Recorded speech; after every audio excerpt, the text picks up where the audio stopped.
Hello கேக்குதாங்கண்ணா? Hello அண்ணா கேக்குதுங்களா? சொல்லுங்க சொல்லுங்க. வள்ளலார் தியானம் ஒவ்வொரு திசை பத்தி சொல்லும் போது எந்தெந்த திசை நோக்கி செய்யும் போது என்னென்ன பலன் அப்படிங்கிற ஒரு இது சொல்றாரு இல்லைங்களா?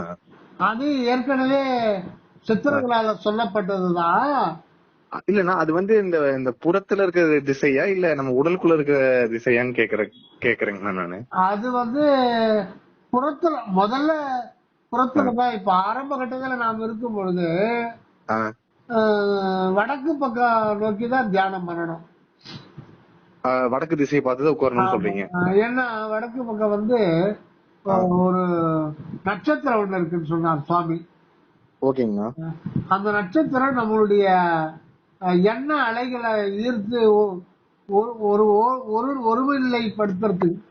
அந்த ஓர்மை நிலை இருக்கு இல்லையா, கான்சென்ட்ரேஷன், சித்த சுத்தி அப்படின்னு போட்டிருக்கிறாரு அந்த இதுல. அது வர்றதுக்கு அது கொஞ்சம் ஹெல்ப் பண்ணும், அவ்வளவுதான். Okay okay. அதையே நம்பிட்டு இருக்க முடியாது, அது ஹெல்ப் பண்ணும். அந்த வடக்கு திசை பார்த்து உட்காரும் போது அது ஹெல்ப் பண்ணுன்னு சொல்றீங்க. ஆமா ஆமா ஆமா. அந்த நட்சத்திரம், ஒரு குறிப்பிட்ட நட்சத்திரம் இருக்கு, அது இது பண்ணும். அப்ப இது புற திசை பத்தி தான் சொல்லியிருக்காரு வள்ளலார். புற திசை தான். நம்ம உடம்புல இந்த பிசிக்கல் பாடியில கால் தான் வடக்கு. இல்ல இல்ல, அது எப்படின்னா பிண்டத்துல ஒரு வடக்கு தெற்கு சொல்றாங்க. சரிங்க. பிண்டத்துல தெற்குன்றது தலைக்கு மேல. ஆமா, அந்த சிரத்துக்கு மேலதான் தெற்கு. ஆமா, அதனால்தான் தென்னாடுடைய சிவனையை போற்றி எந்நாட்டவர்க்கும் இறைவா போற்றி. நம் தலைப்பகுதியில தான் இந்த உடல்நிலையில பார்க்கும்போது இந்த பிண்டத்துல இது தெற்கு. தெற்கு தலைக்கு மேலதான் தெற்கு. தெற்கு வடக்கு அந்த கணக்கு தான், மேற்கு கிழக்கெல்லாம் வரல. இந்த தென்னாடுடைய சிவனையை போற்றின போது வடக்கு பக்கம் கழுத்து கீழே இது தேக உணர்வுல கொண்டு போயிடும். ஆமாங்கண்ணா. அது அந்த தெய்வீக உணர்வு உதிக்கிற இடம், அந்த அருள் உணர்வு, ஆன்ம உணர்வு உதிக்கிற இடம், ஆன்மா இருக்கிற இடமே தலைப்பகுதி தான். சிறுநடு. ஆமா. ஏன் இத சொல்றாங்கன்னா, இப்போ இந்த குண்டலினி யோகம் பண்றாங்க இல்லைங்களா? ஆமாங்கண்ணா. அவங்க இன்னும் சில பேரு கொஞ்சம் நாளைக்கு மூலாதாரத்துல விநாயக பெருமான பாவிப்பாங்க. சரிங்கண்ணா. அதுல யோக முறையில நிறைய ஒரு ஸ்டெப்ஸ் இருக்கு. அது குருவை வச்சுக்கிட்டு தான் அதை பண்ணணும். அதெல்லாம் ஒரு முறையெல்லாம் இருக்கு. அதுல மூலாதாரத்துல விநாயக பெருமான முதல்ல வணங்கணும். அது நிறைய இருக்கு, அது உள்ள போனா நிறைய வரும். அதுதான் வேண்டாட்டார் சாமி வள்ளல் பெருமான். அதெல்லாம் புறத்துல இருந்து போற நெறிகள்ட்டாரு. அத இன்னும் வேதாந்தத்துல பாத்தீங்கன்னா இதயத்துலதான் பிரதிஷ்டை பண்ணுவாங்க.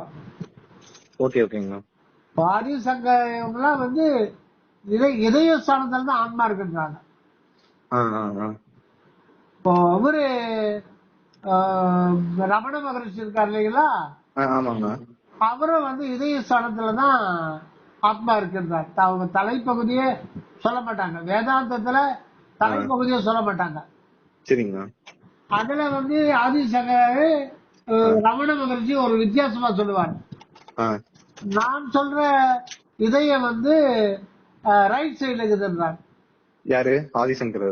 இல்ல இல்ல, ரமண மகரிஷி. அவருடைய எல்லாமே வேதாந்த கருத்துக்கள் தான் இருக்கும்.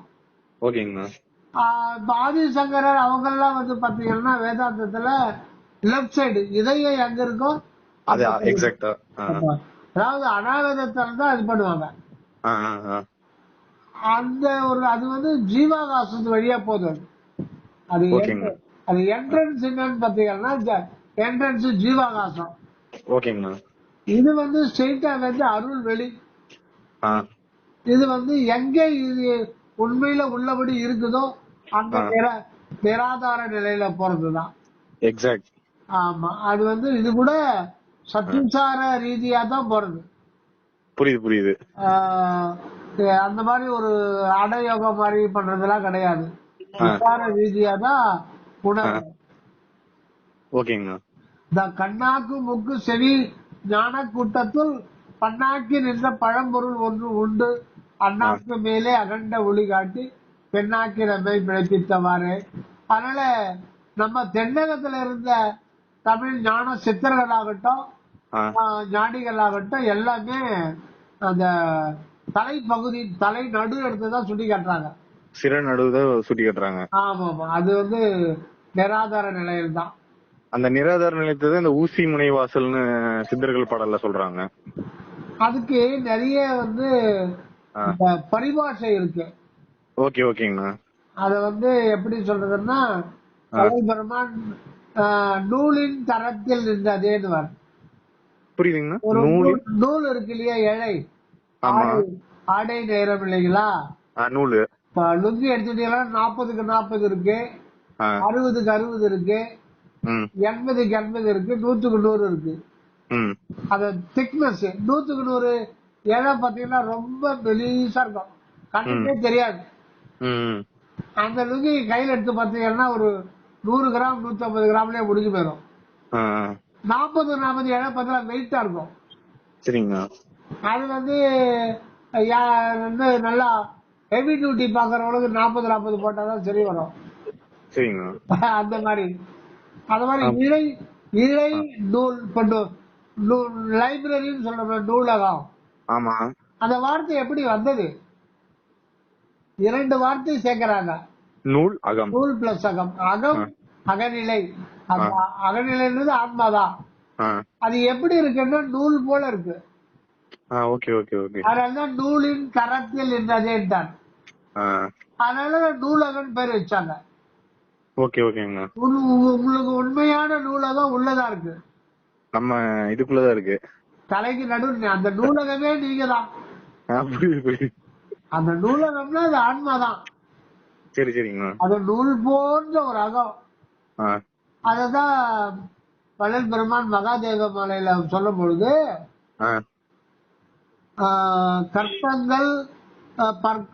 கற்பங்கள் பல கோடி செல்ல தீய கனலின் நடு ஊசியின் மேல் காலை ஊன்றி பொற்பர மெய் உணவு இன்றி உறக்கமின்றி. இதுல தீய கனலின் நடு ஊசி மேல் காலை ஊன்றினா ஏதோ வந்து நெருப்பு திறனால நெருப்பு கொளுத்தி வச்சுட்டு அதை ஊசி நிக்க வச்சு அது மேல இப்படி காலை விடுவாங்க முடியாது. இது அர்த்தம் வேற. இது வந்து யோக அபியாசத்துல பண்ணது, அதாவது குண்டல் எழுப்புறது. மூலாதாரத்துல அந்த கவனத்தை வைக்கும் போது அந்த கனல் எழும்பும், உஷ்ணம் சூடு சுத்த உஷ்ணம் எழும்பும். அது சுத்த உஷ்ணம் இல்ல, அததான் சொல்றாரு வல்லார், தீய கனல்ட்டாரு. அது பல பேருக்கு பிரச்சனை உண்டு பண்ணும். அத பிசிக்கல் பாடியில ஹெல்த் இஷ்யூஸ் கொண்டு வந்துரும். சில பேர் இறந்து கூட போயிருவாங்க. சரி சரிங்க. அதை அடிச்சு பிரம்மரந்தத்துல அடிச்சு அது உஷ்ணமாயி ரத்த கங்கி சத்தம் ஏகப்பட்ட பேர் இருக்காங்க. புரியுது. அது முறை தவறி போச்சு அப்படின்னா பிரச்சனை ஆயிடும். புரியுது. அந்த மாதிரி எல்லாம் உண்டு. அதனாலதான் தீய கனலிட்டார். ஆனா வரலாறு சொல்றது சுத்த உஷ்ணம். சுத்த உஷ்ணம்ன்றது அந்த உள்ளம் வந்து இறைவன் அறியணுன்ற ஒரு தாகத்தோடு இருக்கும் பொழுது அது ஒரு நெகிழ்ச்சி ஏற்படும். அதத்தான் வள்ளல் பெருமான் அந்த பச்சை திரை போன்ற ராகாதிகளை விசார அதி உஷ்ணத்தால் அன்றி வேறு வகையால் நீக்க முடியாது என்றார். விசாரம் என்கின்ற அதி உஷ்ணம். நம்ம உஷ்ணம்னா நம்ம அந்த டெம்பரேச்சர் நினைக்கிறோம் இல்லைங்களா, பாடி ஹீட் நினைக்கிறோம். ஆமா, அந்த மாதிரி அது கூட இருக்கு, அந்த மாதிரி கிடையாது. அது அதாவது ஒரு நெகிழ்ச்சி நிலை. இப்ப தண்ணி இருக்கு, தண்ணி எப்ப நெகிழும், சூடு பண்ண பண்ண பண்ண அதனுடைய நெகிழ்ச்சி அதிகமாயி ஆவியா போயிடும். அதோட இருக்கிற கண்டென்ட்ல இருந்து மாறி அது அடுத்த ஸ்டேட்டுக்கு போயிடும். இப்போ தண்ணி வந்து 3 நிலையில, ஒண்ணு டெம்பரேச்சர், இப்ப ரஷ்யா போன்ற இடத்துக்கெல்லாம் கட்டியா இருக்கும். அதுவே ரூம் டெம்பரேச்சருக்கு வரும்போது திரவமா இருக்கும். நிலையில இருந்து திரவமா இருக்கும். திரவத்தை நீங்க 100 டிகிரி கொதிக்க வச்சீங்கன்னா அது ஆவியா போயிடும். நீராவியா போயிடும். அதான் நீராய் உருக்கி என் ஆறுயிரா ஆறுயிர் என்றானேன். ஆறுயிர்னா ஆன்மா. ஓகே ஓகேங்க. ஆறுயிர்னா ஜீவன் இல்ல, ஆறுயிர்னா ஆன்மா. அதனால வள்ளல் பெருமான் ஆறுயிர்களுக்கெல்லாம் அன்பு செயல் வேண்டும். ஓகே ஓகேங்க. அதான் உண்மையான ஆன்ம நேயம். ஓகே ஓகேங்க. ஆக அந்த ஒரு நிலையை சொல்லும் பொழுது அந்த ஆன்மானது இடைநிலை, அது ஒரு நிகழ்ச்சியிலேயே இருக்கும். அந்த நிகழ்ச்சி நமக்கு எப்படி வரும்னா 2 வகையான நிகழ்ச்சி வர வைக்கலாம். ஒன்று கடவுளிடத்துல தூய அன்பு, அடுத்தது ஜீவராசியத்துல உண்மையான இரக்கம். இது இருந்தாதான் ஆன்மனுடைய இயல்பான நிலை. அது தயவு என்கின்ற ஒரு நிகழ்ச்சி. அது இல்லாம அங்க அதிசூட்டு தன்மையும் உள்ள இருக்கா. புரியல. அதிசூட்டுத்தன்மை. அதிசூட்டுத்தன்மை இப்ப சூரியனுடைய மைய பகுதியில பாத்தீங்கன்னா பல லட்சக்கணக்கான கலோரி வெப்பநிலை இருக்கு. டிகிரி வெப்பநிலை இருக்கு. சரிங்க. இப்ப நமக்கு எத்தனை வெப்பநிலையில நம்ம ஐயோ குய்ய சித்திரை வந்துருச்சு 102 டிகிரி ஃபாரன்ஹீட், 102 டிகிரி ஃபாரன்ஹீட்டுக்கு இதாயிரும். ஆனா நீங்க அணுவை குழந்தைகளா லட்சக்கணக்கான டிகிரி செல்சியஸ் வெப்பம் வெளிப்படும். அதான் நம்ம ஃபாரன்ஹீட்டே 102 தாங்க மாட்டேறோம். அப்போ அணுகுண்டு இப்ப ரஷ்யால 10,000 அணுகுண்டு வச்சுக்கிறான், அங்க ஸ்டோர் பண்ணி வச்சிருக்கான். இப்போ அத வெளிப்படுத்த போகிற அந்த வெப்பம் எங்க இருக்கா இல்லையா, புதுசா உருவாக்க போறானா, எங்க இருக்கு? அதுக்குள்ளேயே தானே இருக்கும். அணுவுக்குள்ள இருக்கு, பாதுகாப்பா இருக்கு, இருக்கையில பாதுகாப்பா இருக்கு. இவன் செயற்கை முறையில அத புழங்க போறான். அப்ப உள்ள இருக்கிற அந்த எலக்ட்ரானும் நியூட்ரானும் விலகுச்சானா அந்த புரோட்டானுக்குள்ள பெருஞ்சோதியம், அளவுக்கு அதிகமான டப்பர் வெப்பமும் அதுக்குள்ள இருக்கு. அதை யார் வச்சது, எப்படி வச்சது? அது இறைவன். அதான் அது எவ்வளவு பாதுகாப்பா வச்சிருக்காரு பாருங்க, சேஃப்டியா. அத வெளியில கொண்டு வந்தா ஒண்ணுமே இருக்காது, இரும்பு கூட உருகி தரையோட தரையா போயிடும், ஃபுல்லா டோட்டலா டெஸ்ட்ராய் ஆயிரும் நியூக்ளியர் பாம் இதாயிடுச்சுன்னா. அது மாதிரிதான் உங்களுக்கு இயற்கையிலேயே அணு பிளவு ஏற்படுறது சூரியன்ல வருது. சரிங்க. அதனாலதான் அணு பிளவு இருக்கிறதுனால அது சூரியன். சூரியன் ஒண்ணு இல்ல தனியா, அங்க அணுக்கள் ஒரு செகண்டுக்கு பல லட்சம் டன் அணுக்கள் வெடிக்குது. புரியுது. இயற்கையாகவே பிளக்குது. எப்படி பிளக்குது? இவன் ஒரு அணுகுண்டு பழக்கிறன்னா பல கோடி ரூபாய் செலவு பண்ணி தான் பழக்கணும். அத மண்டையை உடச்சுக்கின்னு 100-200 வருஷமா சேர்த்து கண்டுபிடிச்சுதான் பழகிறான். அப்ப அந்த அணு பிளக்கிறதுக்கான ஒரு சூழ்நிலை, அந்த பிளக்கணும்னா அது ஆண்டவருடைய செயல் அல்லவா? கண்டிப்பா கண்டிப்பா. அப்போ அந்த அணுவுக்குள்ள வெப்பம் இருக்கு இல்லைங்களா, அது ஆன்மாவினுடைய கடைநிலையில் இருக்கிற பூத சக்தி. அதுக்கு அந்த வெப்பம் வந்திருக்குன்னா அந்த வெப்பத்தை கொடுக்கறதுக்கு யாரு? அந்த அற்புதஞ்சோதி. அது பல கோடிக்கணக்கான வெப்பம் கொண்ட ஒன்று, குளிர்ச்சியாதான் இருக்குமா உள்ள அந்த ஆன்மாக்குள்ள. அது அத பத்தி நாம ஒண்ணு இது பண்ண வேண்டாம். அது தனிப்பெரும் கருணை என்ற உணர்வு தான் அது. அதுக்குள்ள நம்ம புறத்துல என்னென்ன வியக்கக்கூடிய ஆற்றல்கள்லாம் நாம கண்டு கழிக்கிறோமோ அது எல்லாமே உள்ள இருக்கிறதுடைய ஒண்ணுதான். எல்லா ஆற்றலும் உள்ளது வருதான். எதுக்கு சொல்றேன்னா, அந்த தீய கனல் அப்படின்னா அது விசாரம் இல்லாத ஒரு நிலையில அங்க இருக்கிற மூலாதாரத்து 3 கணலை என்றார் அவை விராட்டியார். மூலாதாரத்து 3 கணலை காலால் எழுப்பும் கருத்தறிவித்தே. கால் காற்று, காற்று அது சுவாச காற்று. அது ஒரு இது பண்ணி அந்த இடகலை பிங்கலை அது ஒரு இதுல இருக்கு. அந்த இதை கொண்டு அத கனலை மேல எழுப்புவாங்க. ஆ, அது ஆறு ஆதாரத்தை கொண்டு ஒன்னா ஸ்டெப் பை ஸ்டெப்பா அது போகணும். ம், அந்த அனுபவம் வர்றதுக்கு ஒரு ஸ்டெப் 12 வருடங்கள் அவங்க கடுமையா உழைக்கணும். ஆ, ஆ, அப்புறம் 12 வருடங்கள் இது பண்ணுவாங்க. ஆ, ஒரு பயிற்சி முடியுது 12 வருடங்கள் ஆகுமா? ஆ. அது எந்த காலத்துக்கு முடிகிறது? 100 வயசு ஆயிருமே, அதுக்கு மேல 125 வயசு ஆயிருமே. அது ஒரு ஒரு பயிற்சி முடிய செத்து போயிட்டா என்ன பண்ணுவீங்க? அதனால கண்டிப்பா. அதனால அதெல்லாம் வேண்டான்ட்டார். அதெல்லாம் சரிங்களா. செயற்கையான மார்க்கம், கற்பனையான மார்க்கம், சரி, சரிங்களா. குறுக்கு வழி. ஆ, அது விசாரம் இல்லாதனால அப்படிதான் அது போக வேண்டி இருந்தது அந்த காலத்துல. ஆ, அதனால தீய கனலில் ம், அத காலை எழுப்பி ம், அத சுழுமுனை கொண்டு வந்து ம், அந்த தீய கனலின் நடு ஊசியின் மேல் காலை ஊன்றி, அதாவது அந்த இடத்துல கொண்டு வந்து நிறுத்தி ம். இவங்க என்ன பண்ணுவாங்க, இடகலை பிங்கலை இருக்கு இல்லைங்களா, ஆமா. வலது பக்கம் மூச்சை இழுத்தோம்னா பிங்கலை, ஆ, இடது பக்கம் மூச்சை இழுத்து விட்டோம்னா இடகலை. ஆ, இது ரெண்டும் மாறுகின்ற பொழுது சுழுமுனையில நிற்கும். ஆ.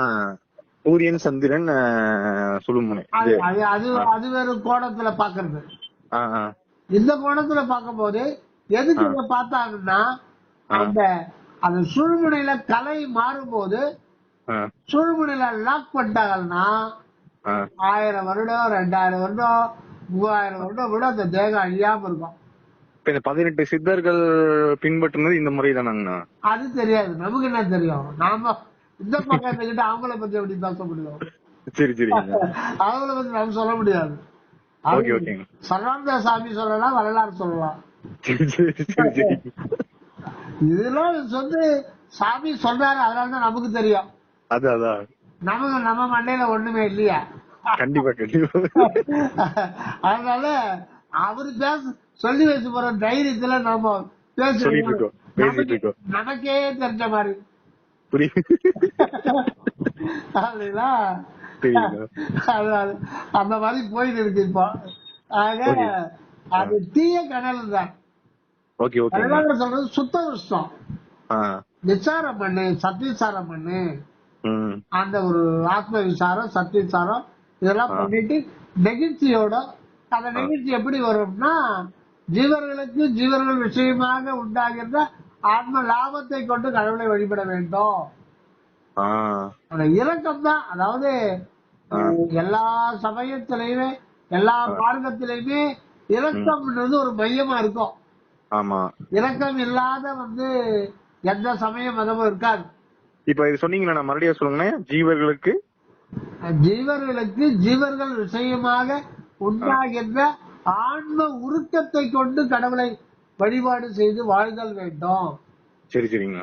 அதுதான் ஜீவகாருண்யத்துல சுத்த சன்மார்க்கம். இதுதான் ஆ, அவங்க சொல்ற அந்த இது அந்த தீய கனலில் ஆ, நடு ஊசியின் மேல் காலை ஊன்றினா அந்த அந்த மூலாதாரத்தில் இருந்த அந்த சக்தி அந்த சுழுமுனையில இந்த பக்கம் சுவாசத்தை கட்டுப்படுத்தி அங்க லாக் பண்ணும் பொழுது அங்க ஒரு மிக நுண்ணிய ஒரு உணர்வு சடல் ஏற்படும்.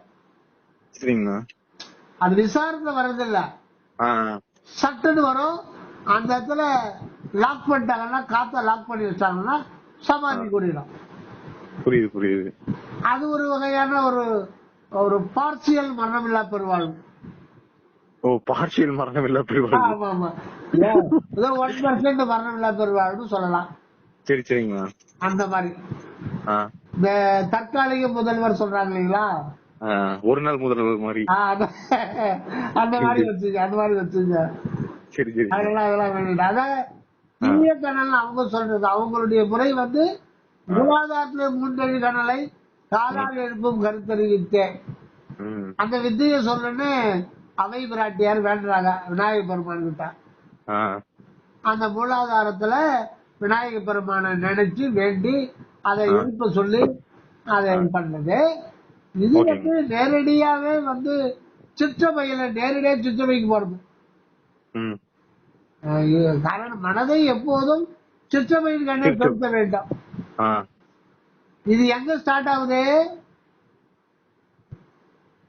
அவங்களுதானா? நமக்கு வல்பெருமான் சொல்றது சிற்றபையில தான் ஸ்டார்ட் ஆகுது. சிற்றமையில் கருணை செலுத்த வேண்டும் சொல்லிட்டாரு. அப்ப நீங்க மனது சொன்னா சிற்றமைக்கு போயிருமா? அது உடனே போக மாட்டேங்குது. அது போனாரு சொல்லிட்டாரு. அது எப்படி சிற்றமைக்கு போயிட்டேன்னா மன்னவில பெருவாடி பெற்றுடுவீங்களா? அதுக்காக தான் நீங்க பாடுபடணும். ஓகே ஓகேங்க. அதுக்காக தான் முயற்சி பண்ணணும். அதுக்காக தான் பயிற்சி பண்ணணும். சரி சரி. 12 ஆண்டு தொடங்கி எத்தை பகல வரையுமே அடியன் பட்ட பாட்டை நினைக்கல் கல்லு கரையுமே மலையும் உருகுமே சொன்னார் இல்லீங்களா? ஆமா ஆமா ஆமா. நீங்க அப்படி சொல்றீங்க. நீங்க தான் சொல்லிட்டீங்களே சாதனம் ஒன்றும் வேண்டாம்ட்டு. அது ஒரு பாட்டீங்க. அது வசதியா போச்சு அந்த வார்த்தை. தியானமே அதனாலதான் வல்லர் தியானமே வேண்டாம்னு சொன்னால சொல்லிட்டாருங்கிறதுல நிறைய யூடியூப்ஸ்ல போட்டுருவாங்க. யூடியூப்ல தான் ஓடிட்டு இருக்கு. ஆமா தியானமே வேண்டாம்னு சொல்லிட்டாருன்னு ஃபுல்லா போட்டுட்டு இருக்காங்க. ஆமா நீங்க சாப்பாடு போட்டா போதும், அவள் பாராட்டு பண்ணா போதும், அத தியானம் வேஸ்ட்னு சொல்லிட்டாரு. ஆமா வேண்டாம். ஏன் சொன்னாரு, எதுக்கு சொன்னாரு? அதே பலனாதான் தியானம் மயமானால் பொசிப்பு மாறுன்னு சொன்னார்ல. ஆமா ஆமா ஆமா. ஏன் சொன்னாரு? இந்த சத்திய தீபம் யூடியூப் சேனல் அவரு இந்த தியானம் வரலாறு முக்கியம்னு சொல்லியிருக்காரு. எந்தெந்த பாட்டுலங்கிறதே ஒரு மற்றவளை பத்தி பேச வேண்டாம். அது யூடியூப்ல போட்டிருக்காருங்க. மற்றவளை பத்தி நான் பேச வேண்டாம். சாமி சுத்த சன்மார்க்கத்தை பத்தி நாம மிக மிக தெளிவா உள்ளதை உள்ளபடி தெரிஞ்சுக்கணும்னா நீங்க திடுகல் சாமிகிட்ட வாங்க.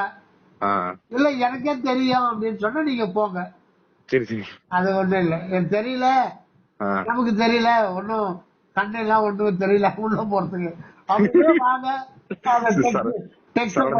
ஆமா நம்புவோருக்கு வழி உண்டு, வாழ்வு உண்டு. கண்டிப்பா. சில பேர் சந்தேகப்பட்டு போயிடுறாங்க, ஒண்ணும் பண்ண முடியாது.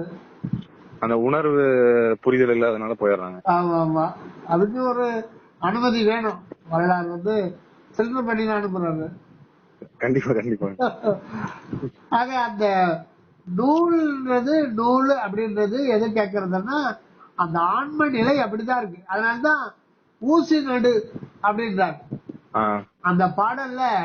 கர்த்தங்கள் பல கோடி செல்லன்னா அந்த ஊசி நடு காலை ஊன்றி அந்த சுழுமுனையில லாக் ஆகுது பாருங்க, அங்க லாக் பண்ணி வருது. காலை ஊன்றினா கால்னா இந்த இடத்துல காத்து, அது அந்த சமாதி நிலை தான் மரணமில்லா பெருவாழ்வுன்றாங்க அவங்க. சரி சரிங்க. சமாதி ஆயிட்டா முக்தி அடைஞ்சிடலான்ட்டு வரலாறு சொல்றது. அதே ஊசி நடுனாலே அந்த ஊசி நடுன்றது அவங்களுக்கு திடீர்னு ஏற்பட்ட ஒரு நுண்ணிய உணர்வு. நோக்கரிய நோக்கே நுணுக்கரிய நுண்ணுணர்வு. இங்க வரலாறு காலை ஊன்றி இல்ல, கருத்தை ஊன்றி. கருத்து உங்களுடைய கருத்தை அங்க ஊன்றணும். உங்களுடைய மனம் நினைப்பு மரப்பட்ட நிலையில சுத்த அருள் உணர்வாக மாறணும். கருத்தன்ற வார்த்தையை வளன் பெருமான் பல இடங்கள்ல உபயோகப்படுத்துவாங்க. சரி சரிங்க. அதனால இதுல மணிவாசகர் கூட சொல்லுவார், கருத்திருத்தி உண்புக்கு கருணையினால் ஆண்டு கொண்ட திருத்துருத்தி மேயடை தித்திக்கும் சிவபதத்தை அருந்தியினால் நான் கண்டு கொண்டேன்னு பாடுவார். பாடல் சரியா வரல. கருத்திருத்தி உண்புக்கு கருணையினால் ஆண்டு கொண்ட திருத்துருத்தி மேயானை தித்திக்கும் சிவபதத்தை என்றார்.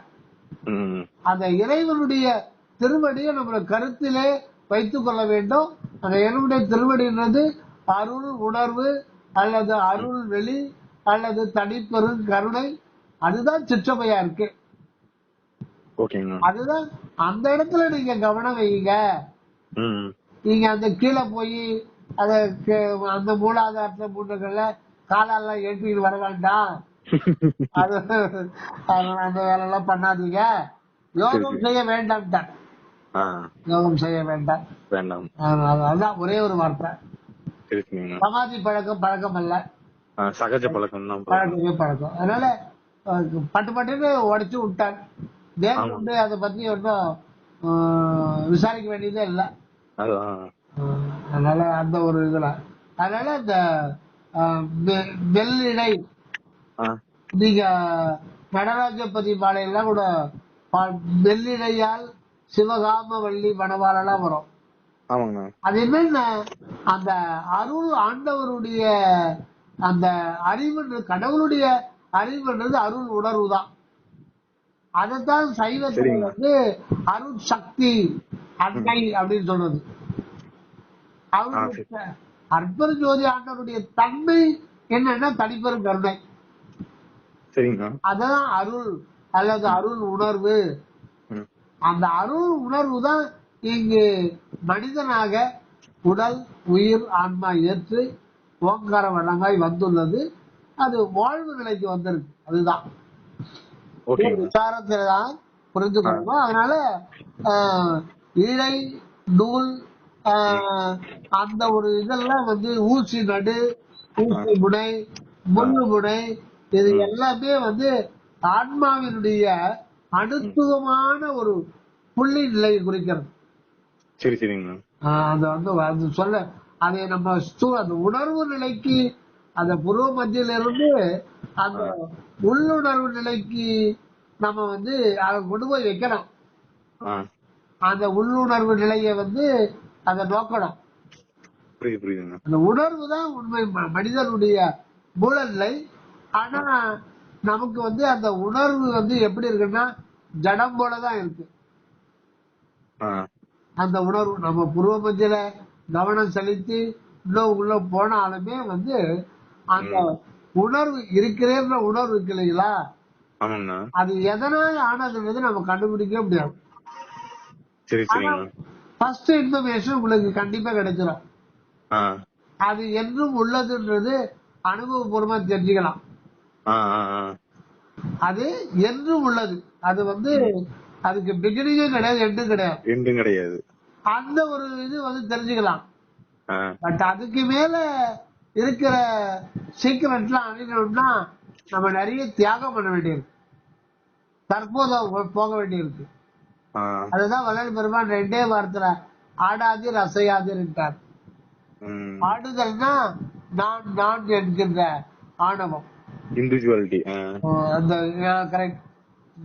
நான் ஒரு தனி செல்ஃப் அப்படி சொல்றமே தவிர அந்த செல்ஃப், அந்த இன்னர் செல்ஃப் எதனால் ஆனதுன்றத அது தெரிவிக்காது. அதுக்கு தூய அன்போ, அதாவது நிபந்தனையற்ற அன்போ, எல்லையற்ற ஜீவராஜ கருணை இருந்தா தான் அது ஓபன் ஆகும். அது வரையில நாம முயற்சி செய்து கொண்டே இருக்கணும், ஓய்வு எடுக்கவே கூடாது. அது கொஞ்சம் கொஞ்சமா தான் இதாகும். ஆனா அதனுடைய ஃபர்ஸ்ட் தகவல் வந்து அந்த உணர்வு வந்து என்றும் உள்ளதுன்றது தெரிஞ்சிடும். அதாவது நம்ம அந்த நிலையில உண்மையில பிறப்பிறப்பு என்பது அது இல்லை அப்படின்றது தெரிஞ்சுக்கலாம். ஆடாதீர் அசையாதீர்ங்கிறது அந்த அசையாதீர்ங்கிறதுனா அதாவது அசைதல் போத அசைவு. ஆடாதீர் அப்படின்னா அவன் சொல்றான், போய்கிறான் ஏன்னா நல்லா தரடா இருந்தான், 2 பேரும் உட்காந்து சென்னையில பேசிக்கிறாங்க. ஏடா அந்த போற ஏடா அந்த மாதிரி ஆயிட்டான், இப்படி ஆயிட்டான், அதே ஒரு மாதிரி ஆயிட்டாங்கடா. அவனுக்கு ஏகப்பட்ட நோய் வந்துச்சுடா, ஏன் அப்படி ஆயிட்டான்? அவன் என்னடா கொஞ்ச நெஞ்சமாடா ஆனா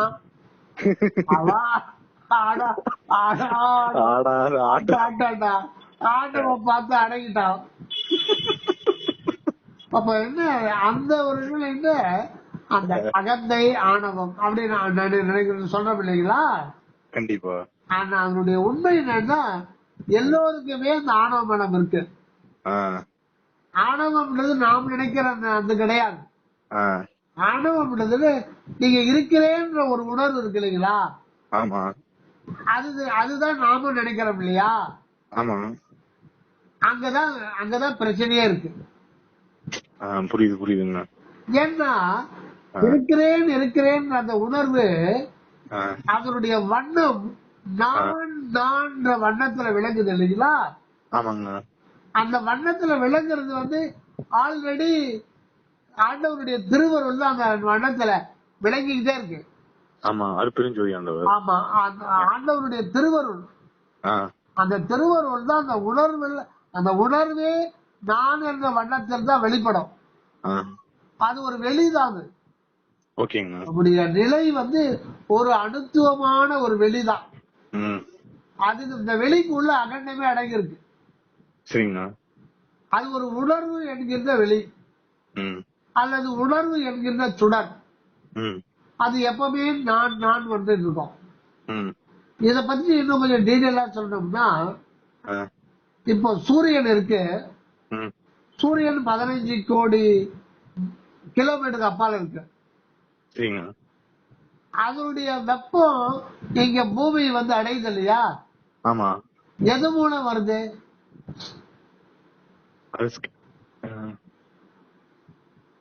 இந்த சுத்தி இருக்கிற ஸ்பேஸ் மூலியமா தான். சன் ரேஸ் பாஸ் ஆகுது. அதான் ரேஸ் மூலம் வருது. ரேஸ் சுடர். ஆமா. சூரியன் அது ஒரு ஒளி ஜோதி. அதுல இருந்து ரேஸ் வர்றது இயற்கை தானே. ஆமா. சூரியன் கிட்ட இருந்து வர்ற ரேஸ யாராவது தடுக்க முடியுமா? வாய்ப்பு இல்ல. சுடர் இல்லாத ஒரு ஒளி இருக்குமா? வாய்ப்பு இல்ல. இப்போ நீங்க ஒரு அறை இருக்கு. அது 100 வருஷமா அந்த அறையே திறக்கல. உள்ள லைட் இல்ல. இப்போ அந்த 100 வருஷமா இருட்டு அறைக்கு ஒரு சின்ன மெழுகுவர்த்தி கொண்டு போறீங்க. சின்னதா 5 ரூபாய் மெழுகுவர்த்தி. அத கொண்டு போய் வச்சா என்ன ஆகும்? அந்த அந்த மெழுகுவர்த்தியோட வெளிச்சத்துல அதோட ஸ்கேட்டர்ட் ஆகிற சுடர்ல அந்த ரூம் பூரா தெரியும். ஆமா, தெரியுது இல்லைங்களா? ஆமா, தெரியும். கொஞ்சம் மங்களா தெரியும். ஏன்னா நீங்க 5 ரூபாய் மெழுகுவர்த்தி கொண்டு போறீங்க. ஆமா, அது கொஞ்சம் தெரியும் ஃபுல்லா. ஆமா. அந்த மெழுகுவர்த்தில எரியிற அந்த தீபம் இருக்கு இல்லையா? அது என்ன சைஸ் இருக்கும்? அது சும்மா ஒரு 1 இன்ச் அளவுக்கு குட்டியும் இருக்கும். அதாவது வந்து வெள்ளரி பிஞ்சி விதை இருக்கு பாருங்க, அந்த அளவுக்கு இருக்கும். அதுல குட்டி சொர விதை இருக்கும். ஆமா, அந்த அளவுக்கு தான் தீபம் இருக்கு. ஆமா. ஆனா நீங்க வெளிச்சம் உங்களுக்கு எப்படி ரூம்ல இருக்கிற எல்லாமே தெரியுது? அது ஏன்னா அதுல இருந்து அது அதோட இது சுடர் அதோட சுடர் வந்துகிட்டே இருக்கும். சுடர் இல்லாத தீபம் இருந்தா உதவுமாது? ஒண்ணுமே பார்க்க முடியாது. இல்ல, சுடர் விடுதல் என்பது தீபத்தினுடைய இயல்பு. ஆமா. நீங்க அதை தடுத்து நிறுத்த முடியுமா? இல்ல, முடியாதுங்க. சுடர் ஒண்ணு இல்லைன்னா அந்த ரூம்ல இருக்கிற பொருள் எல்லாம் தெரியுமா? தெரியாது. அப்ப தீபத்தை ஏற்றி பிரயோஜனம் இருக்குமா? இருக்காது. தீபம் இருந்தே பிரயோஜனம் கிடையாது. ஆமா. அது சுடர் விட்டாதான் விளக்கம் அடைஞ்சு அது எல்லா பொருளையும் காட்டி கொடுக்கும். ஆக சுடர் நிலைக்கு ரொம்ப ரொம்ப முக்கியமானது. அது விளக்கப்படி அகண்ட விளையில இருக்கிற ஆண்டவர் தான் என்ற வண்ணத்துல இருக்கிறார். சரிங்க. அங்க அவர் பேசாம ஒரு இருப்பு மாத்திரமா இருக்காரு. ஆனா அவருக்கு ஒரு வாழ்வு தேவைப்படுது. சரிங்க. அந்த வாழ்வு வந்து அந்த அருள் விளக்குன்னா அதுல இருந்து ஒரு சுடர் வந்துகிட்டே இருக்குது. அது அவரோட இயல்பு. அந்த அன்பு ஜோதியினுடைய இயல்பு சுடர் விடுதல். அதை நீங்க தடுத்து நிறுத்த முடியுமா? முடியாது. கடவுள்கிட்ட போய் கடவுளே நீங்க ஏன் சுடர் வர்றீங்க அப்படின்னு கேட்க முடியுமா? முடியாது. அந்த அன்பு ஜோதியினுடைய அதனுடைய இயல்பு அருட்சுடரா விளங்கும். அந்த அருட்சுடர் என்ன வண்ணத்துல விளங்குது அப்படின்னா அது நான் என்ற வண்ணத்துல விளங்குது. அப்படி அது விளங்கலன்னா நீங்க லட்டு வாயில வச்சு இடிக்காது. ஒருத்தர் அடிச்சாலும் உங்களுக்கு வலிக்காது. விஜய் படம் பார்த்தா நீங்க சந்தோஷப்பட முடியாது. கல்யாணம் பண்ணினாலும் நீங்க குழந்தை பத்தி முடியாது. எந்த இன்பத்தையும் எந்த துன்பத்தையும் அனுபவிக்கவே முடியாது. அது செல்ஃப் அனுபவிக்க முடியாது. அது நான் என்ற ஒரு வண்ணத்தில் விளங்கினாதான் அனுபவிக்க முடியும். அந்த துவாரத்தின் வழியா தான் எக்ஸ்பீரியன்ஸே கடவுளுக்கு போகும்போது கடவுளே தான் அந்த அருட்சுடர் வண்ணமா இருக்கார். ஆக கடவுள் வந்து அருட்சுடராக தன்னை நிகழ்த்துகின்ற பொழுது அதுதான் மனிதனா வர்றார். ஆக நான் சொல்றவே அது யாருடையதுன்னா கடவுளுடையது. அவருடைய நிகழ்ச்சி நிலைதான் நீங்களா இருக்கும். நீங்களும் புதுசா ஒருத்தர் யாரையும் வர முடியாது. அதே மாதிரி எல்லாமே அதேதான், அவருடையதுதான் எல்லாமே. ஆமா, அப்படி அந்த நிலையில்தான் நீங்க வந்து அதை கூர்த்த மெய்ஞானத்தால் கொண்டு உணர்வார் தம் கருத்தில் நோக்கேட்டார். இது வந்து காலை எழுப்பி சுழுமுனையில கனலை எழுப்பி அந்த இதெல்லாம் பண்ண முடியாது. இது திடீர் இட்லி திடீர் தோசை கிடையாது. அது உடம்புக்கு ஆகாது. அதனால இது பக்குவம் மெதுவாதான் பக்குவப்படுத்தி கொண்டு போனோம். நிதானம், பொறுமை இதெல்லாம் கடைபிடிச்சு இறக்காட்சி அன்பு இதுல உலகியல்ல பலருக்கு உதவி செஞ்சுக்கிட்டு அப்படிதான் அதை வந்து கொண்டு போடுமே ஒழிய. அப்ப இந்த நீங்க நிறைய விஷயத்த தியாகம் பண்ணணும்னு சொன்னீங்களா, அது வந்து இந்த தற்போதையத்தை இழக்கிறதுக்காக? ஆமா, அது வந்து அந்நியன் சொல்றதுக்கு தகுதி இல்ல. அது தியாகம் பண்ணதான் கேட்கலாம். அவங்க சொன்னதை நான் உங்ககிட்ட சொல்லிட்டேன். ஆமா, சுதர்சனா சொல்லுவாரு. நிறைய வந்து நாம தியாகம் பண்ண வேண்டி இருக்குது. நிறைய தியாகம் பண்ண வேண்டியிருக்கு. ஒரு நல்ல ஜோக்கு சொல்றேன், உண்மையா நடந்தது. நான் வந்து டிப்ளமோ இது லெதர் டெக்னாலஜி முடிச்சுட்டு வேலை தேடிட்டு இருக்கேன் ஒரு பெரிய கம்பெனில. அவங்க ஒரு சமூக சேவை செய்யறவங்க. அவங்க ஒரு ஸ்லம் வெல்ஃபேர். அவங்க இந்திராவதி பீரியடுக்கு முன்னாடி அது ஆரம்பிச்சது. சர்டிபிகேட்லாம் காமிச்சாங்க. அப்ப அவங்க யார் மூலமோ தெரிஞ்சு அவங்க சில ஹெல்ப் எல்லாம் பண்ணுவாங்க. அவங்க போக்குவரத்து செலவு மட்டும் வாங்கிப்பாங்க. விரும்பப்பட்டு காசு கொடுத்தா அவங்களுக்கு இன்ஃபுளுன்ஸ் நிறைய இருக்கு. அங்க கூட்டு போய் ஒரு பெரிய கம்பெனில அப்பா அவங்கதான் ஜாயின் பண்ணி விட்டாங்க. அவங்க அந்த அந்த ஐயாவோட ஒய்ஃப் வந்து பாத்தீங்கன்னா பிராமின். அவங்க தான் அதெல்லாம் பண்ணி கொடுத்தாங்க. அவர் வந்து பாத்தீங்கன்னா அவர் வந்து இதுதான் சாப்பிடுவார், அந்த பேட் காய்கறி அந்த மாதிரி சாதாரண காய்கறி எல்லாம் சாப்பிட மாட்டாரு, கறி சாப்பிட மாட்டாரு. அதுதான் அவளுக்கு ரொம்ப பிரியம். நான்வெஜ் தான் பிரியம்னு சொல்றீங்களா? ஆமா, அந்த உயிரோட ஆடு போனா கூட அது கட்சி சாப்பிடறதுக்கு தயங்க மாட்டாங்க. அது எப்படி துடிச்சாலும் பரவாயில்ல, அதை பத்தி அவர் கவலைப்பட மாட்டார். அந்த மாதிரி ஏன்னா ஃப்ரிட்ஜ்ல ஆடை வைக்க முடியாது, இல்ல வச்சு முடிஞ்சா வச்சுப்பாரு.